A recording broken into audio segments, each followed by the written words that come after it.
Nagpalabot sang congratulatory message si Engineer John Paul B. Balsomo sa kay Honorable Mayor Elvira P. Alarcon, ang alkalde sang Banwa sang Batad, kaupod ang Vice Mayor kag legislative body sang nasambit nga Banwa.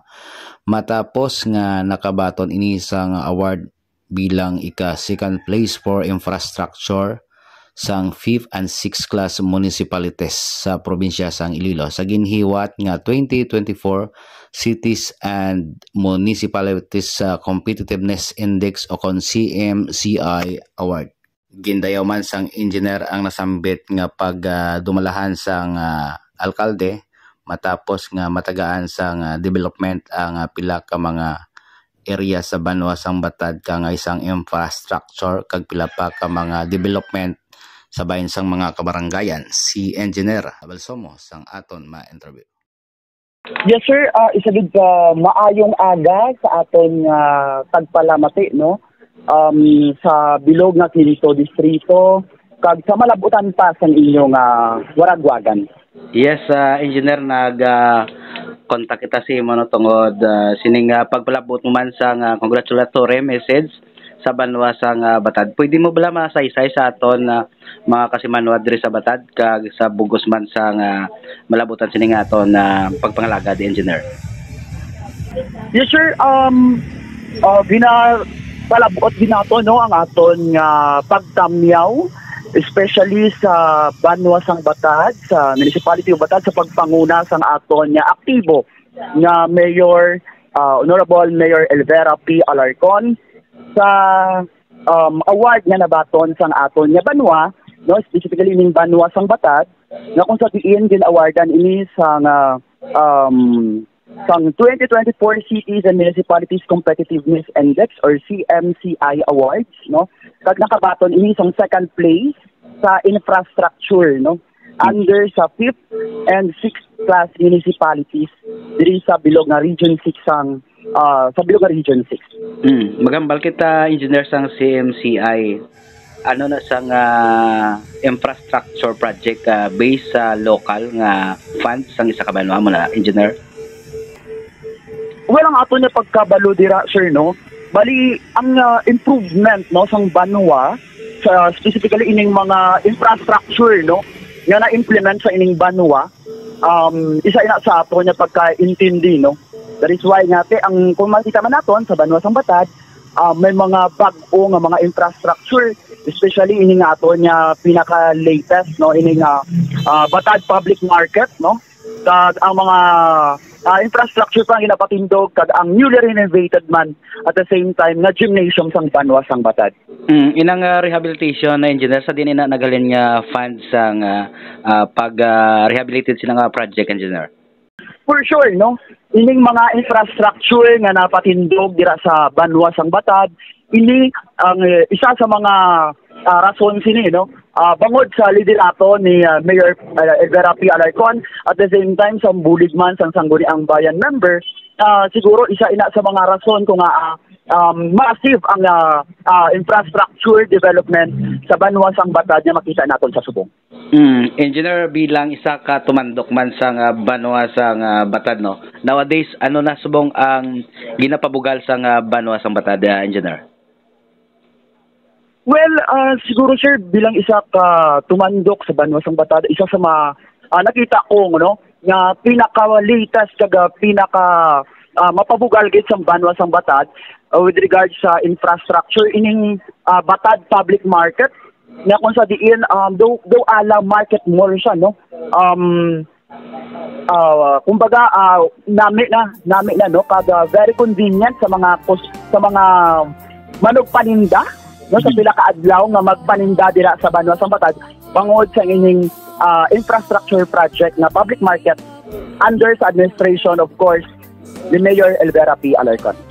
Kilala ang Batad engineer sa isa man sa mga ginakadtuan dira sa mga turista ining Alapasco. Pwede mo masaysay kung ano ang katahom sang Alapasco nga ginapabugal sang Batad sa aton mga turista engineer? Yes sir, ang isa sa ginapabugal gid no sa Banwa Sambatad ining Alapasco Lake kung tawgon no. Alapasco Lake wherein in fact ginbansagan gani ini ang Banwa Sambatad nga New Zealand of Iloilo kuno no. Bangod sa isa sa pinakanami nga camping site diri sa probinsya sang Iloilo. Ining Alapasco Lake kung tawgon actually ina siya under ina sa NIA no, National Irrigation Administration.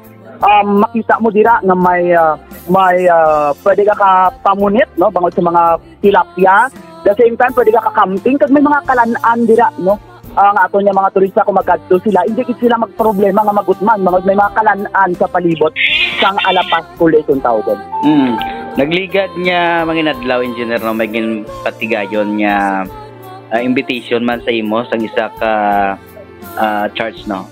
Pwede mo masaysay sa aton nga mga kasimanwa sang Batad engineer? Yes sir, sang tinalikdan nga Martes, ginimbitaran kita no or ginimbitahan kita ayun sa Batad Christian Learning School Incorporated nga mangin isa ka proclamation speaker dito sa ilang United Nations celebration. Kag nakita nato no nga tama katahom. Kag nakita naton ang unity sang mga parents, ang ilang preparation sa ilang mga kabataan no as in bunggaw gid no ang mga bayo sang ilang kabataan. So ang United Nations isa ka pagpakita sang unity sang kada pungsod no wherein nga kung nag-unite ang bilog nga ang tanan nga pungsod diri sa atong kalibutan mangin peaceful ang tanan no. So do parehas man siya sir no sa aton man nga banwa nga kung tanan nga aton nga mga pumuluyo naga-isa no. Malabot gid naton ang aton nga ginahandom kag hindi kita mapudlayan nga malabot ang aton nga mga handom kung ang tanan naton nga mga pumuluyo naga-isa. Anong essence ni sir nga okasyon para sa aton nga mga kabataan kag institusyon no sir?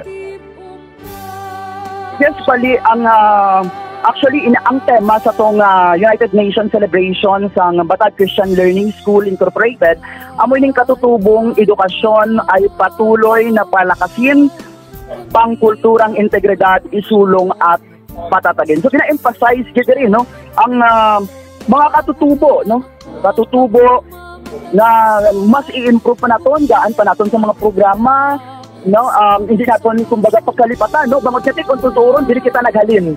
So amoy nang isa gid dito sa gin-emphasize no during sang celebration sang buluthuan no nga kung sa diin kita gin-imbitaran bilang isa ka speaker dito. Engineer, kami sa Radyo Timbok congratulate gid sa munisipalidad sang Banwa San Carlos likewise sa imo man engineer no sa paibalo man sa sining nalabutan nga award sa Banwa San Batad. Engineer, lastly may gusto bala kita nga pasalamatan sa sining mga tinion?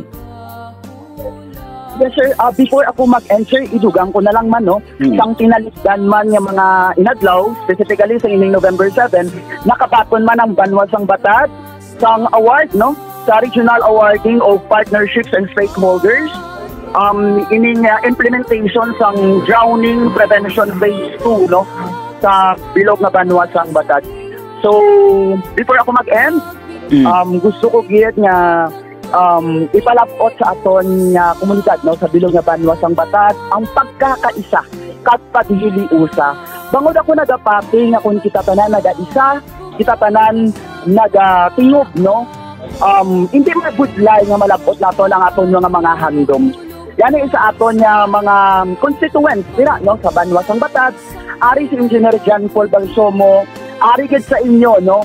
Kumbaga ang akon termi nga side ara gid sa inyo nagaisa kag willing gid nga magbulig sa aton nga mga kasimanwa dira sa Banwa Sang Batad.